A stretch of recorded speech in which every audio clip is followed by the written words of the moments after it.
nursery that just dangles in midair are absolutely astronomical. Which brings us to the 18-day construction sprint. We have our architect and we have our design. Now the clock starts ticking. The Baya weaver engages in what is essentially an 18-day construction sprint. The pace is frantic. And the stakes?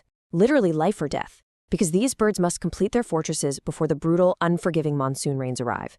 There are 0 extensions on this deadline. If the nest isn't structurally sound and totally ready when those massive storms hit, the failure is fatal. Let's break down how this blueprint comes to life. Day 1 is all about the anchor. The foundation has to be securely and tightly knotted to a stable branch. Literally everything depends on this initial step. Fast forward to day 9, and the bird has relentlessly woven a robust central breeding chamber.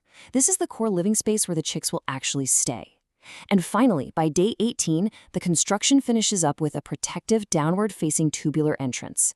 It is a meticulous, chronological blueprint executed with absolute precision in this frantic race against the changing seasons. And this brilliantly illustrates the actual physical technique. How does a bird weave something so securely? Well, step 1. They strip strong, fresh grass blades, using only their beak. They know instinctively that fresh grass is highly pliable right now, but it's going to dry into a rigid, solid structure later. Step 2, they loop and knot these blades aggressively around that foundation branch. Step 3, they interlock thousands of fibers into a dense, unyielding mesh. Guys, it's literally like watching a biological 3D printer working with organic fiber, using thousands of precise micro-movements to lock the entire structure together.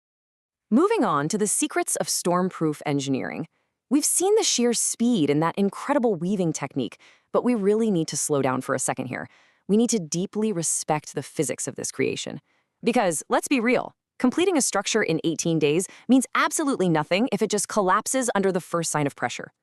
The true genius of the Baya Weaver weave lies in its absolute mastery of structural resilience. Let's explore exactly why this mid-air construction doesn't immediately fail when those monsoon winds start howling. To really understand the innovation here, we have to contrast it with the norm. A standard bird's nest is usually an open cup shape, resting rigidly in the fork of a tree. And that makes it highly vulnerable.